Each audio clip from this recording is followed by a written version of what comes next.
You are listening to the Screen to Screen Selling Talk Show hosted by Doug DeVitri, your source to increasing sales, productivity, and the customer experience. In each show, we will sit down with world-class thought leaders to discuss latest trends, innovative concepts, and ideas to keep you ahead of the curve using the latest technology.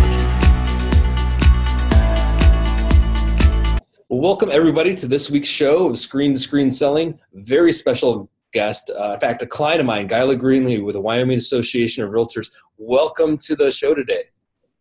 Thank you.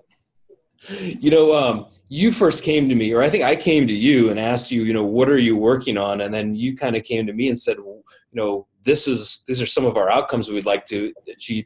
Tell us a little bit before we even started work together, some of the situation you were experiencing at your association. Well, it seems like everything that we touch is changing right now. We're changing our governance. We're changing staffing. We've just moved to a new building. We've upgraded software. We've changed programming that we're using. And so all of our standard operating procedures are out of date. Our policies are needing updated. We just developed a new strategic plan, which creates new policies that need to be updated and that sort of thing. So it just seemed like we couldn't come into work and just sit down and do our jobs because absolutely everything was changing. And when you and I talked, we talked about, you can build these processes and they might be better, but they may not be the best. And so having you help us figure out what's the best as we do all these new things. Yes, and it's always an evolution. It's always a discovery. One thing that I find is with strategic plans is we have the best intentions, but it comes down to really executing. Right. Before we get into tactics, because everyone in the association world loves talking about tactics. What were some of the initial systems or processes or collaboration methods that you put into place in order to kind of speed things along a little bit? Since we started working with you? Yeah. Well, using the Zoom feature to be able to do video conferencing like we're doing now, that has actually helped us quite a bit with my leadership as we were going over what we wanted to accomplish with our upcoming board of directors meeting and updating documents. In the past, the way we would do things is we'd do a conference call and I would take notes on what they wanted me to do, and then we'd hang up, I'd go in and I'd do it, I'd send it out to them to take a look at, see if that was what they had wanted, I'd wait for their responses, and with Zoom, I just shared my screen to them, I had the document up, they talked to me about what they wanted done, I did it right as we spoke, we tweaked it, made changes, by the time we hung up the phone, it was all finished, we were done. Yeah, and I guess going back to the past, like how long would that traditionally take you to accomplish the same task? Several days, maybe a week, and by doing it in real time using Google Docs and Zoom, we were done in 15 minutes. Wow. It was a huge improvement. And it sold them. It sold them on being able to have our meetings that way and get things accomplished. And so then we utilized it for a board of directors meeting. We had the majority of the people in person, but then we had people that weren't able to attend, and we were worried about meeting a quorum. So we made Zoom available, and we had people go to their local board and do a single sign-on from the local board. And we had, I think, 3 or 4 different locations, and we had a full quorum, and people were able to see the presentation, and then they were able to enter into discussion and be a part of the meeting. And we had very positive feedback about that as well. Neat. And so looking at what the productivity side, obviously in public with productivity, what about cost savings? Because I know always figuring out a way to chop away the budget, is it right? And that's being helpful in that. For one thing, we had been doing a program where we had a dedicated conference call line and could use WebEx, but we weren't using the WebEx.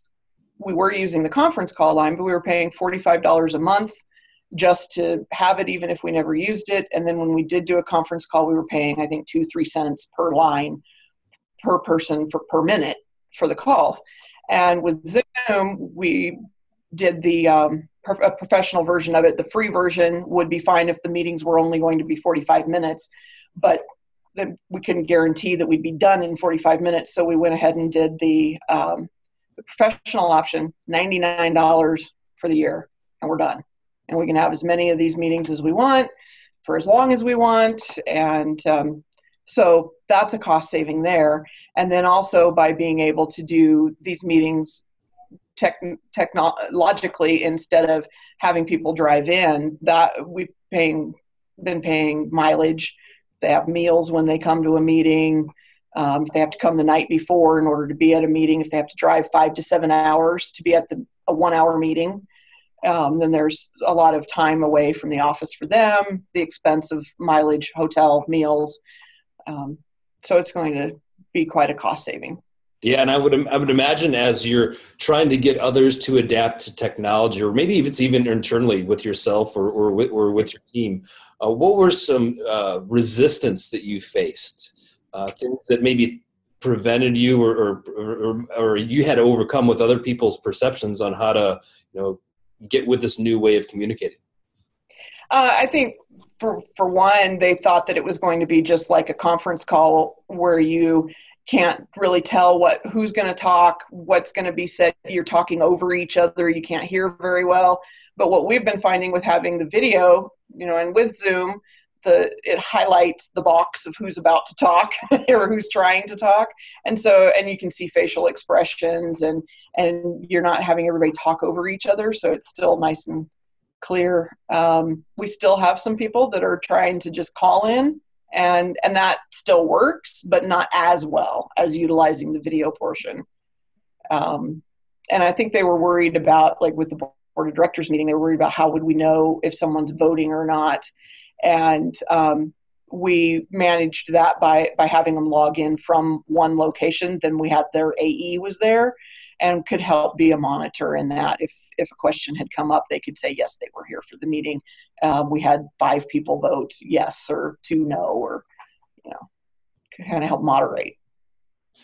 Well, great. Well, now that you've got this leaner, meaner structure, you've went from, 58 on the board of directors to now 23. To 17. 17, yeah. 23 executive committee members down to 4. And 58 board of directors down to 17. And I think a lot of executives would look at that and say, wow, that's such a huge task to undertake, because, even sometimes removing positions, some people might say, well, hey, you're stepping on my turf. Mm-hmm. But it happens so quickly. It only or getting the message out and getting the vote happens so quickly. Tell me what you did specifically that made that happen so quickly. Well, and it seemed like it happened quickly in some ways, because from the time you and I started working together was like a month to when we went to the meeting. But there was a lot of groundwork being laid beforehand. A lot of, and we'd done some surveys of other states to find out what their size was. And so we had that ammunition going in. I'd been kind of talking to my leadership for a while about, the more cooks in the kitchen, the less is actually getting done and that sort of thing. So really the main thing was that we had leadership that was on board and leadership that wanted to make it happen.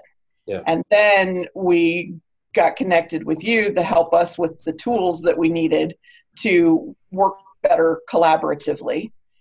And so utilizing Zoom to meet, utilizing Google Docs, utilizing Wunderlist to be able to make lists and add documents and be communicating in real time there, and just making that commitment to this is our deadline. This is when we need to get the information out. Here's someone helping us with the ways to get the information out, and created infographics and PowerPoints and all of that, and had the Zoom availability for the board of directors meeting, and came together and presented our case. So what would you say because you've accomplished so much, what are some of your plans moving forward, in the future? Well, now we have our state conference in less than 60 days. And we're, again, putting together, because we had the board of directors vote, now we need a membership vote. So we're trying to educate the members through, again, YouTube video, documents online, face-to-face meetings, and rewriting the policies to make them align with the bylaws, and creating a new workflow of how the new system, the new governing structure flows, and kind of who everybody is, who the players are, and how they're playing the game.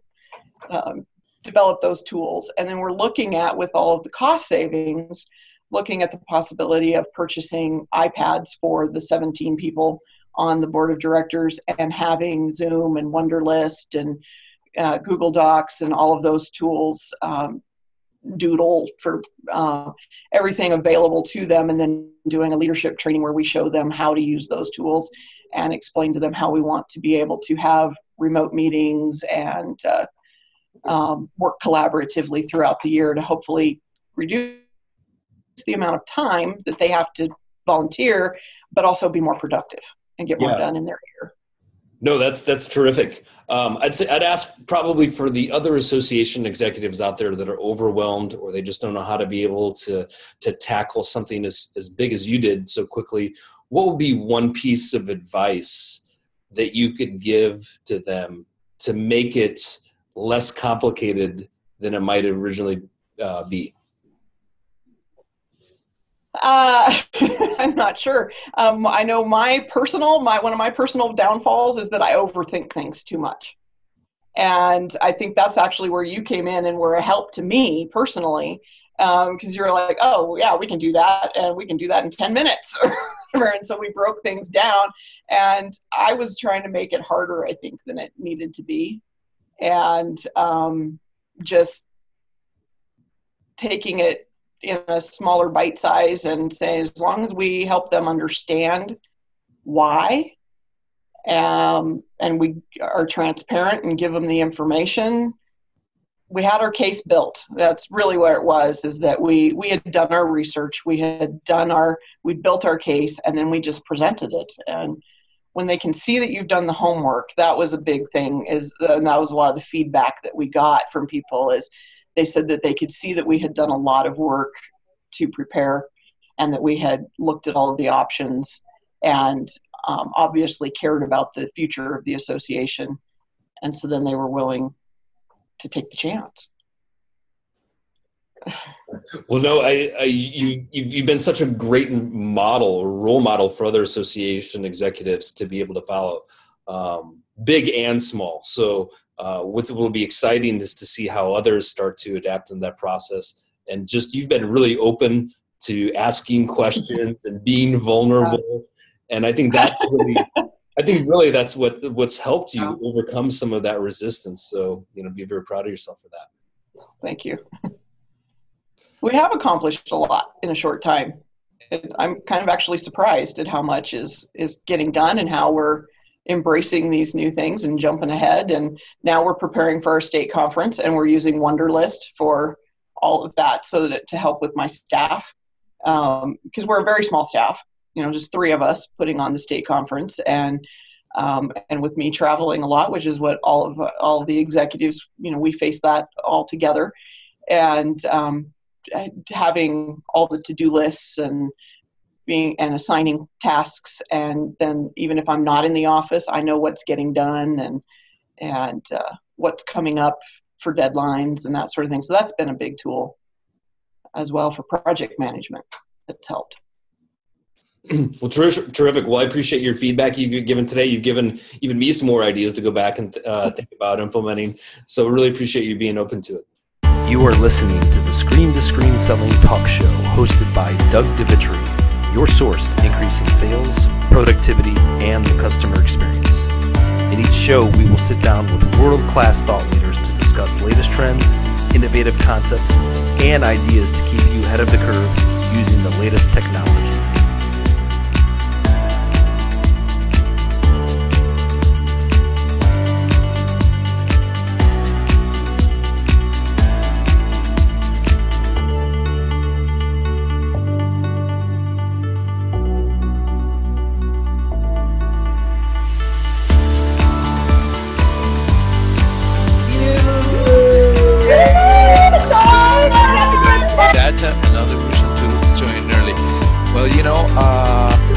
familiar with Google Plus, how to do a Hangout, or even like Join.me and some of the other screen sharing things I've seen.